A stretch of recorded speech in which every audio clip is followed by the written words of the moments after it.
Good morning, Rise and Freedom. I'm Austin Peterson. You're watching and listening to the Wake Up America show at wakeupAmericaShow.com. All right, well, hotly anticipated. I know a lot of you were very excited to have our next guest joining us, so you don't have to wait anymore. She is the Red Headed Libertarian official, trademark, copyright, the lovely Josie joining us now on the show for our first public conversation ever. Good morning, Josie. Thank you so much for joining us here today and for getting up early.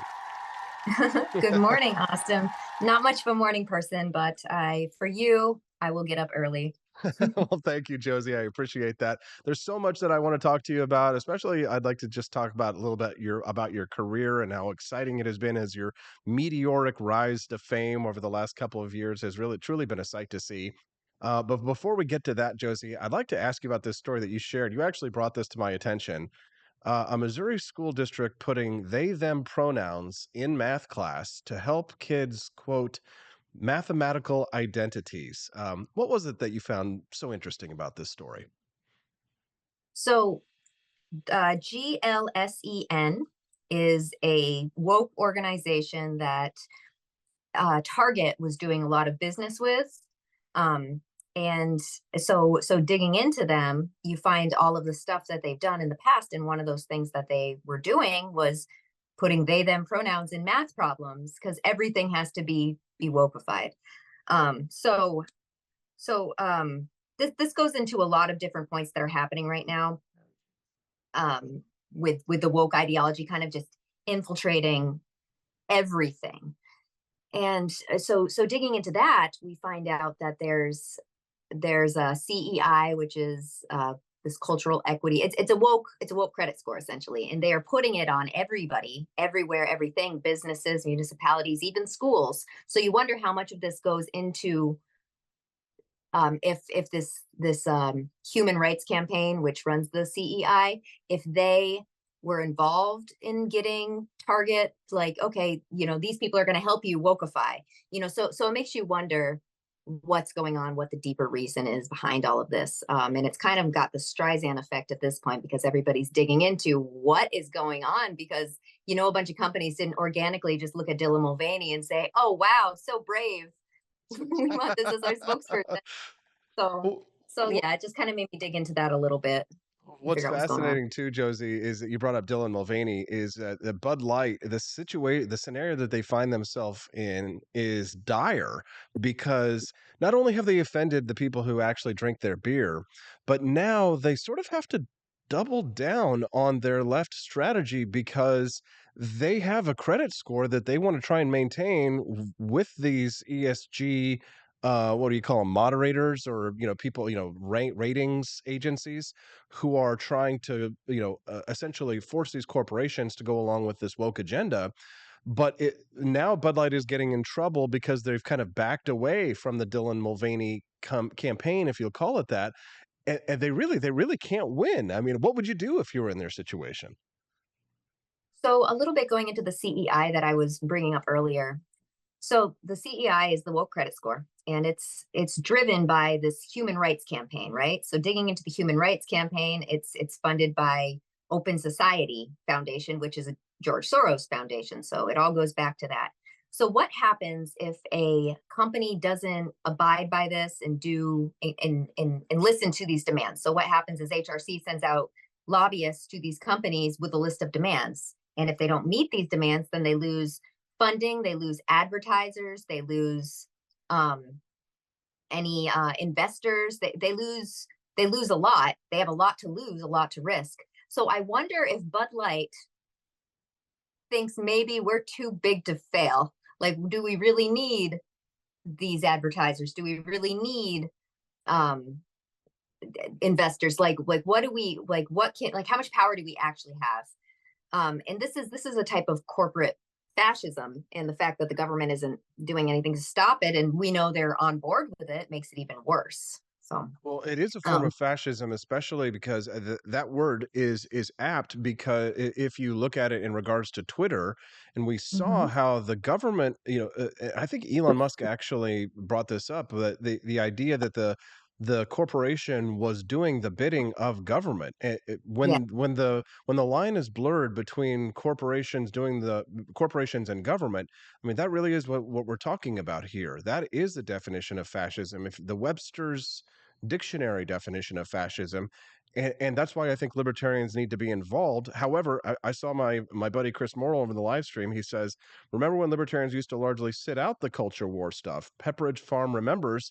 More and more libertarians are getting actively engaged in the culture wars, and we probably tended to eschew them more back in the 1980s and the moral majority years, and Jerry Falwell and poo-poo it. But I'm of the opinion, and you probably agree, that we sort of have to stop tyranny, where it starts, and tyranny can come in many forms. What do you think?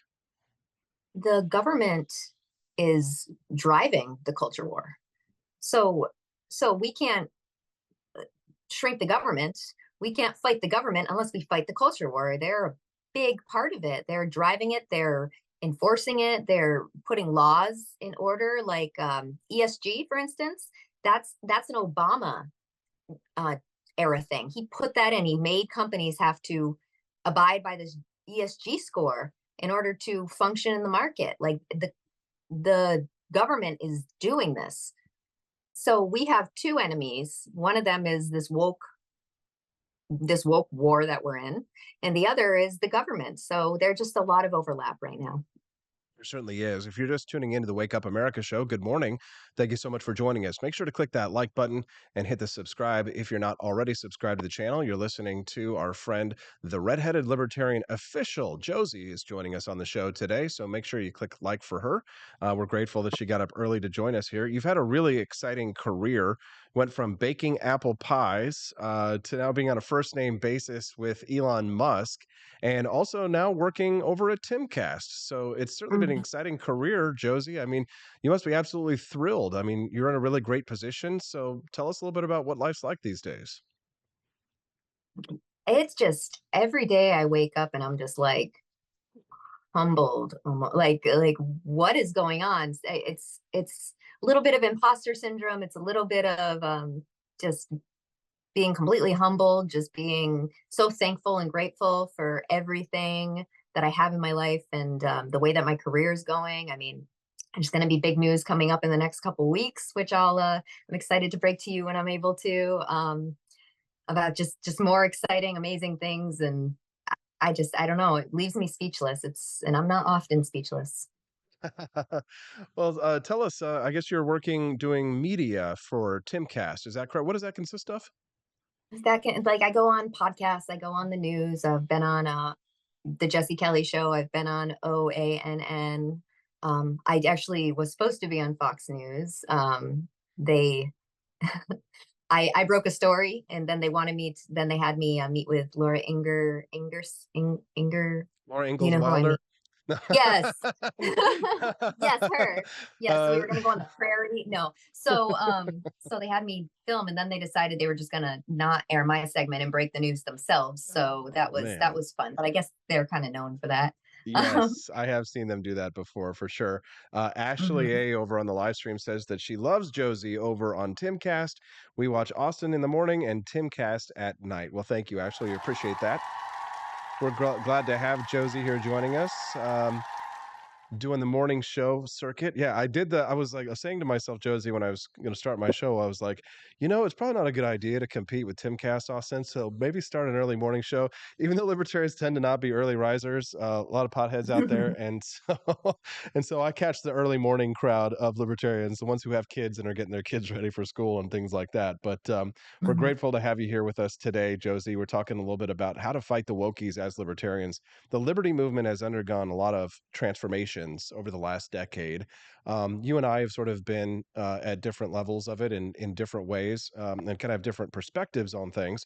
And it's been sort of disappointing to see that the Tea Party spirit, where liberty and functional economics was at the forefront of Republican policy, taxed enough already. And I won't lie, I have been disappointed to see that while populism that, has a lot of cultural issues that I agree with, and certainly the anti-elitist bias that I have as well, has, ejected the neoconservatives from the Republican Party. One of my major concerns with the faction and power on the right, Josie, is their complete and utter disregard for free market economics. As a matter of fact, they sort of parrot a lot of criticisms of libertarians that we usually get from the left when it comes to economics. So rather than sort of like paying lip service to libertarian values while doing the opposite, which is what Republicans used to do, it seems as if now Republicans very openly and blatantly love to criticize libertarians and attack us from the left when it comes to economics. Is this something that you've noticed? And I'd wonder if you'd give commentary on that. Yeah, absolutely. I had actually talked about the debt ceiling a bit yesterday. So this agreement that they haven't quite agreed to yet, but are headed in the way to agreeing to, it sounds great. Like at if you don't know anything about economics and you just know like this number's bigger than that number, and this is a big number, and that's also a big number, but I don't understand the rationale between them. So they've proposed a spending decrease of $50 billion, which to me and you, that's like, oh wow, that sounds like a lot of money. This is great. Um, However, they also proposed an increase of 2 trillion over 2 years, and I guess that can get up to 4 trillion now. So it's like, okay, well, they're seeing the numbers 50 and they're seeing the number 2 or 4, and it's like, okay, well, 50, and that's just the way that our brains are supposed to work. Just as regular humans, we really aren't supposed to be dealing in numbers like trillions when it comes to money. So for the purpose of comprehension, I've converted these numbers into time. So a million seconds, just for a grasp on the differentiation, a million seconds is 11.67 days. A billion seconds is 31.68 years. A trillion seconds is 31,688 years. Okay, so that's a pretty substantial difference, and especially for people who don't really, like me, even I can't wrap my head around that number. That's just immeasurable. So essentially, Congress will subtract 1,584.4 years and add 63,376.18 years to our debt. So that's like a 2.5% decrease from the initial number. And I mean, ironically, it's going to take about 65,000 years to pay our debt off anyway. So I guess it works in that regard. 5,000 years. Well, I'll be mummified at that point. I got to give a big shout out and thank you to Studio 314. Who drops the super chat in there for us. We appreciate that. He says that 5 in the bucket for Josie, Pies, and Liberty. Thank you. Quest Fanning says that he's squared to Studio's contribution. Thank you very much for that, Fanning, as well. We're grateful to have you here. Thanks for watching the Wake Up America show. Make sure you click that like button and subscribe if you're joining us on one of our multi-channels that we're streaming to this morning. We're grateful to have the Red Headed Libertarian official, Josie, on the show today. She works at Timcast. Sounds like she's got a lot of exciting things in the works. You'll make sure you want to follow her over on Twitter and all her social media platforms so that you can get the big breaking news that she teased out on her show this morning. Josie, we're really excited to hear about that. Elon Musk is, in my opinion, Josie, one of us. And I know that he voted for not Andrew Tate. Who was Andrew Yang? Andrew Yang Yeah. in the last election, I think. And then he did the Twitter space with Ron DeSantis the other day. Is that he said nice things about Ron DeSantis? Do you think that is he supporting Ron DeSantis officially, or is he just kind of like facilitating his presidential announcement or something like that? And for Twitter, what are your thoughts on that? I know Elon Musk is very involved when it comes to opposing transing children, which is why he followed me, which is why he likes Ron DeSantis. I don't know if he would put in if he'd actually endorse him or anything like that. I know he's invited all the candidates onto his stage to host or to break their campaigns or just to give like a town hall. He's a genuinely, I think he's a genuinely good human being, and there's not a lot of people at that level of success that you can say that about. I believe he tries to be centrist, tries to be moderate, tries to be objective, and he's not extreme at all. But when it comes to fighting extremes, he will go just as extreme to fight them. So, and I It's a think really he's good seen point. what Ron has Do you done think in Florida. it's healthy to have DeSantis in the race? Running, I guess, sort of to the right of Trump. If you look at how Trump is attacking DeSantis, he's attacking DeSantis from the left and saying Mhm. DeSantis wants to cut your Social Security, and he's out saying DeSantis is going to kill Disney, which is the goose that lays the golden egg for Florida, and things like that. I mean, would you say that it's healthy to have DeSantis in the race, or how do you feel about the state of the primary right now? I mean, I fled Massachusetts and came to Florida for DeSantis's policies. So I would love to see him continue to be my governor. Either way, I'm going to win. So I'd like to see him stay that, but I personally don't believe he can beat Trump just because I've seen the polling numbers, I've seen the important polling numbers, and just the difference is just like it was every other year. Um, so I believe if they compete against each other, Trump will get the nomination. I do believe DeSantis would put us in a better situation, though. Although I just don't know his foreign policy well enough to go that far into it. Well, that's a big question, because that was definitely, in terms of like holding my nose and voting for Trump in the last election, his foreign policy was one of the things that sort of allowed me to feel better about voting for Trump, despite my many differences and disagreements with him, and even trying to run against him in 2016. His foreign policy, definitely puts him at the top of the presidential contenders. Although DeSantis did come out and say that we shouldn't be spending more money in Ukraine, so that's a positive sign. But I would like to hear Mhm. more definitive statements. In regards to 2024, though, next year, if it's Biden versus Trump again, Josie, I don't know if the Republicans are doing anything in order to try and counter the same tactics the Democrats used against us last time: ballot harvesting, absentee voting, mail-in ballots, and things like that. I don't know if the Republicans have learned their lesson from 2020, Josie. It looks like we're kind of headed towards a repeat of 2020, which would mean 4 more years of Joe Biden. Is that your take, or how do you feel about it? I fear that that's what's going to happen. I don't know if there's been. I know some of the states have put up precautions to prevent harvesting or meddling in the elections, or at like they've made IDs necessary. I mean, every country votes with IDs. Like this is insane. You know that that's how they're doing it. Um, it's just identify yourself and vote as a citizen. Like in the Constitution. It's when they even talk about the 19th Amendment, which I'm a huge fan of, but they say citizens in the 19th Amendment.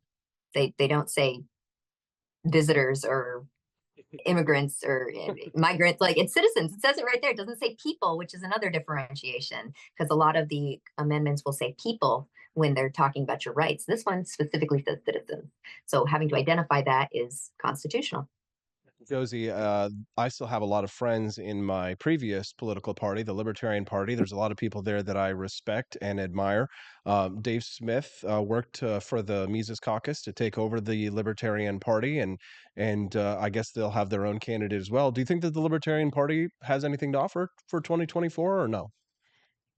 I like the approach that we're taking in the Libertarian Party with getting people into positions that are local and state level as opposed to federal level. Um, there's a lot to undo before we'll ever see a libertarian candidate. Um, I mean, getting a name out there, something always happens that gives it a bad rap, whether it was Gary Johnson and his Aleppo slip, or Jo Jorgensen and her actively anti-racial racist slip, whether it was any of those things. But what the Libertarian Party is doing is they're getting people in sheriff's department, in select boards, on school boards, school committee, that sort of stuff. That's where we're going to see the most change. And this is how the communists infiltrated. So we got to take some notes from them. They did a bottom up approach, and they got into the school boards, they got into the select boards, and then they worked their way to the state offices, and they got into state senator, state representative, and then they got into federal, and they got jobs and at the highest point of every company. So they're everywhere, and that's how libertarians have to beat them, by playing their own game. One of our listeners had a question for you, Josie, if you don't mind. Studio 314 asks you, how does Josie feel about Massey endorsing DeSantis? I have a lot of respect for Matthew, and I have a lot of respect for DeSantis. um, it helps me to know that Massey supports DeSantis, because I have the same views as Massey, and he's probably been able to ask more questions than I've been able to ask, and to get more information than I've been able And so it's actually a very positive note that Congressman Mass do that. It tells me that Ron DeSantis has some libertarian policies that I might not even know about. Yeah, no kidding, because I don't think Massey would endorse lightly. However, I do remember, was it during the pandemic? I think Trump was ripping into Massey and attacking him and stuff as a rhino because he wouldn't support the lockdowns. Third rate politician. That's right. And he Third goes, rate come on, but politician. Yes. at least a That second rate politician. exactly. That always made me laugh because I was like, he's not even second rate. He's so bad that he is third rate down below second. You got to, the one thing about Trump is that he would make America laugh again. And that was one of the nice things about the Trump presidency, was that we were constantly laughing either at him or with him. Either way, sometimes I do feel as if like a little bit of humor is something that we need in this country. And Josie, you certainly bring that. We love following your social accounts. Is there anything else that you'd like to share with our listeners today? We're running towards the end of the show here. Anything that you'd like to plug or talk about before we sign off today? Well, you can follow me at TRHL official over on Twitter. That's really where I do most things. I also work over at timcast.com, so you can head over there and smash that subscribe button and help support our work. And other than that, thank you. It's been a real joy to be on your show. Yeah, thanks for getting up early and joining us over here at TRHL. It's been really exciting to watch your career, just because when I see you out there fighting the good fight for libertarians, and you're one of the libertarians who give libertarians a good name. So whenever I see your tweets or your posts or whatever media it is that you're working on, I never cringe. I'm always like, proud. You make me proud to be a libertarian, Oh, which is not something that you can say about a lot of libertarians out there. So. Would love to see you sometime soon. Hopefully, we'll meet maybe on Timcast one day. And thank you again for getting up early. I'll try not to ask you all to be on all the time because I know it's very early for you, but maybe we'll have you on again when you're ready to break your big news. that sounds great. I'd love that. Great. Thanks very much, Josie. Have a wonderful day. Make sure you follow her, Josie, the Red Headed Libertarian official. Have a good one and a wonderful holiday weekend. Thanks a lot.